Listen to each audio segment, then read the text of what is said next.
নাই, সামান্য একটু মরিচ পোড়া দিয়া ভর্তা বানাইয়া বৈশা রইছে, আজান দিবে, পানি ভাত দিয়া ইফতার করবে। এরকম লোক আশেপাশে আছে না নাই?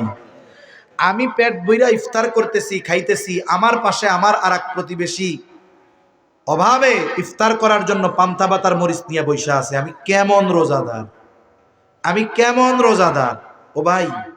এজন্য অনেক মানুষ আছে আমার আপনার আশেপাশে, উনি রোজা রাখেন, ইবাদত বন্দেগী করেন, কিন্তু রোজা রাখার জন্য ইফতার সাহরি এগুলার টাকা অর্জন করতে গিয়ে ওনাকে জমিনে পরিশ্রম করতে হয়, কঠিন কাজ করতে হয়।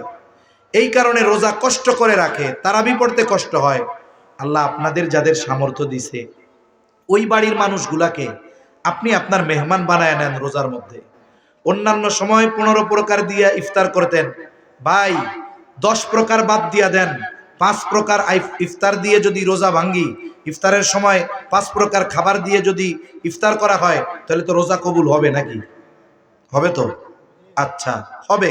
তাইলে আপনি এই অতিরিক্ত ব্যয়টা না করে এই টাকাটা ওই রোজাদার বাইরে দেন, যে ভাই এই যে রোজার মাস, তোমারে 2 বস্তা চাউল কিনে দিলাম, 2 কেজি ডাউল কিনে দিলাম, এই যে 3000 টাকা দিলাম, তুমি এটা দিয়ে মাছ তরকারি গোশত কিনে রোজা রাখো, রোজার মাসে আর পরিশ্রম করো না।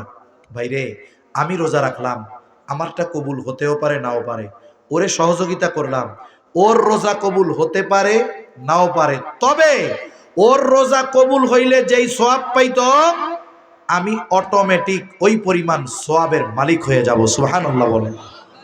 এজন্য এই যে রোজার মাস, আমরা প্রতিবেশীর দিকে খেয়াল রাখবো তো ইনশাআল্লাহ। নবীজি এক হাদিসের মধ্যে বলেন, লাইসাল মুমিন আল্লাযী ইয়াশবাউ, ওই ব্যক্তি মুমিন নয় যে নিজে পেট পুরে খায় আর তার প্রতিবেশী পাশে অভুক্ত থাকে। এমনটা যেন রোজার মাসে না হয়। আমি আমার ইফতার, আমি আমার সাহরি এগুলো একা একা ভালো খাবো এমন নয়, আমার আশেপাশের মানুষ যারা অভাবী দুস্থ, তাদেরকেও আমার দস্তরখানে শামিল করব, তাদেরকেও আমি একটু তাদের পাশে দাঁড়াবো। আশা করা যায় এই যে তাদের প্রয়োজন মিটাইলাম, তাদের একটু সহযোগী হইলাম, আল্লাহ তাআলা আমাকে দুনিয়া আখেরাতে উত্তম বিনিময় দিবে। ঠিক কিনা বলেন?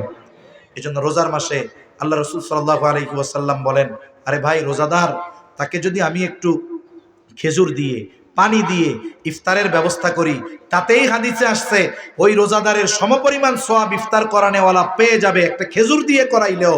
আর আমি আপনি যদি তার জন্য একটু ভালো খাবারের ব্যবস্থা করি, তার প্রয়োজনটা যদি একটু মিটায় দেই, তাহলে আল্লাহ কি খুশি আগের চাইতে বেশি হবে না কম হবে? অবশ্যই অবশ্যই আরো বেশি খুশি হবে আল্লাহ তাআলা। সাথে সাথে আপনি একজন বান্দার প্রয়োজন মিটিয়েছেন, এই সময় তার ইফতারের প্রয়োজন ছিল, এই সময়টাতে তার একটু সাহরির প্রয়োজন ছিল। আল্লাহ রাসূল সাল্লাল্লাহু আলাইহি ওয়াসাল্লাম বলেন, যেই মুমিন অপর মুমিনের প্রয়োজন মিটায়, আল্লাহ তাআলা ওই ব্যক্তির দুনিয়া আখিরাতের প্রয়োজন মিটায়া দেয়। সুবহানাল্লাহ।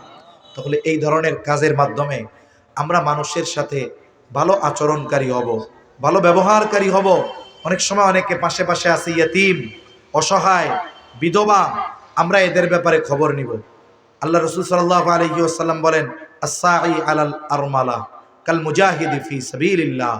এই যে ব্যক্তি বিধবা, মিসকিন, অসহায়, এদের সাহায্য করে, হ্যাঁ, তাদের সহযোগী হয়, সে যতক্ষণ তাদের সহযোগিতায় থাকে কেমন যেন সে জিহাদের ময়দানে থাকে। সুবহানাল্লাহ। দারুল উলুম দেওবন্দের একজন আলেম ছিলেন, নামটা আমার মনে পড়তেছে না, হযরত এই হাদিসের উপরে আমল করতেন। দেওবন্দের অনেক অঞ্চলে ছিল অনেক মুরব্বী মানুষ, বিধবা, সন্তানও দূরে থাকে নাই। উনি বাড়ি বাড়ি গিয়ে বলতেন, কারো কি কিছু বাজার থেকে আনা লাগবে?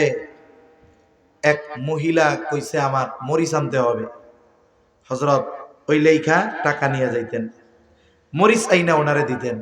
এমনও হয়েছে নাকি একদিন এক মহিলা ওনারে 3 বার বাজারে পাঠাইছে, বিধবা মহিলা, সন্তান নাই, অসহায়, 3 বার উনি হাসি মুখে বাজারে গেছেন, এই হাদিসগুলোর উপরে আমল করছেন। এই মানুষগুলোর কথা আমরা শুনি, নাম মনে নাই আমার, কিন্তু দিল থেকে তার জন্য দোয়া আসতেছে না? যে কেমন মানুষ, হাজারো ব্যস্ততার মাঝে বিরক্ত হন নাই, বারবার পাঠাইছে, উনি বারবার গেছেন। হ্যাঁ, আমরা তো আমাদের আশেপাশে এরকম দুস্থ অভাবী মানুষ যারা আছে, ইয়েতিম মিসকিন যারা আছে, এদের পাশে দাঁড়াবো ইনশাআল্লাহ। দাঁড়াবো তো? এই যে নবীজির 3টা নসিহতের আলোকে আমরা আলোচনা করলাম। 1 নাম্বার, নবীজি বলেন, ইত্তাকিল্লাহা হাইসুমা কুনতা, হে আবু যর, যেখানেই থাকো না কেন আল্লাহকে ভয় করবা।